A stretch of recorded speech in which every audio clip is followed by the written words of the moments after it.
आज मी ठरवलं होतं माझ्या घरामध्ये जेवढे पण काय आर्टिफिशियल प्लांट्स किंवा फ्लावर्स असतील ना, ते सगळे एकदम छान क्लीन करून घ्यायचे. त्यासाठीच मी माझ्या घरामधले जेवढे होते नव्हते ते सगळे आर्टिफिशियल प्लांट्स गोळा केले. कारण आपण कधी-कधी ह्या डेकोरच्या गोष्टींकडे लक्ष सुद्धा देत नाही आणि त्या तशाच धूळ खात बसतात.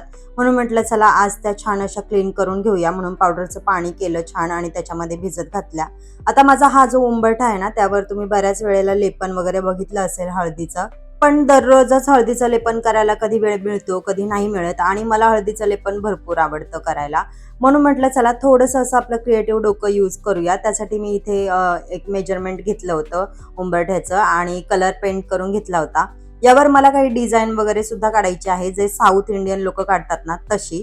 पण आता हा कलर सुकल्याशिवाय मी काहीच करू शकत नाही. कलरचा एक हात देऊन घेतला आणि माझं हे कांदा बटाट्याचं जे रॅक आहे ना, ते पण थोडंसं असं डल किंवा त्याच्यावरची जी कोटिंग वगैरे आहे ना, तर ती पण बऱ्यापैकी गेली होती आणि ते दिसायला पण छान नव्हतं दिसत. म्हणून म्हटलं चला त्याला पण एक ऑइल पेंटचा हात लावूनच घेऊया. कधी-कधी आपण नवीन गोष्टी घ्यायच्या मागे लागतो, पण आहे त्याच गोष्टी रिपेअर करायचा कधी आपण विचार सुद्धा करत नाही. कारण आता नवीन घेणं सोपं झालंय, पण जुनं टिकवणं अवघड झालंय. तर चला असो, त्यानंतर मी जे काही प्लांट्स वगैरे भिजत घातले होते ना, तर त्यातून असं काही पाणी गळत होतं. जेव्हा मी भिजत घातले, तेव्हा माझ्या लक्षातच आलं नाही की पाणी आतमध्ये जाऊन सुद्धा बसेल.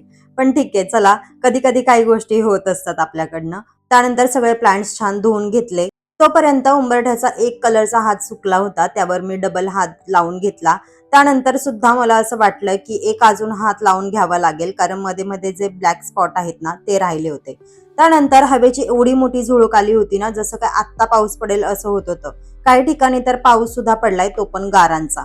बाकीची कामं करेपर्यंत इकडे स्टँड सुद्धा सुकून छान नवीन झाल्यासारखं वाटत होतं. परत एकदा कलर चेक केला, पण तो काही सुकलाच नव्हता. म्हणून म्हटलं चला ह्याला नंतरच पेंट करून घेईन. त्यानंतर धुवून सुकलेले हे प्लांट्स जागच्या जागी ठेवून दिले. आहोंनी काही पार्सल ऑर्डर केलं होतं त्यांच्यासाठी. एक होडी ऑर्डर केली होती. आता तुम्ही म्हणाल की उन्हाळा चालू आहे आणि होडी का ऑर्डर केली आहे? पण आता ऑफिसमध्ये जिथे ते बसतात ना, तिथे वरतीच एसी आहे आणि दिवसभर एसी मध्ये बसून बसून त्यांना सर्दी वगैरे ह्यासारख्या गोष्टी होत असतात. म्हणून त्यांनी होडी ऑर्डर केली होती, जी ते ऑफिसमध्ये सुद्धा वेअर करू शकतात. आणि ही होडी मिंत्रावरून ऑर्डर केली आहे आणि खरंच खूप छान क्वालिटी आली. त्याचं जे फॅब्रिक वगैरे सुद्धा आहे ना, एकदम छान सॉफ्ट आणि आतून एकदम असं गरम असं आहे. जर तुम्हाला याची लिंक पाहिजे असेल तर प्रोडक्ट साईडला टॅग केलेलं आहे किंवा कमेंट करा लिंक. तर चला भेटूया नेक्स्ट व्लॉग मध्ये. तोपर्यंत बाय.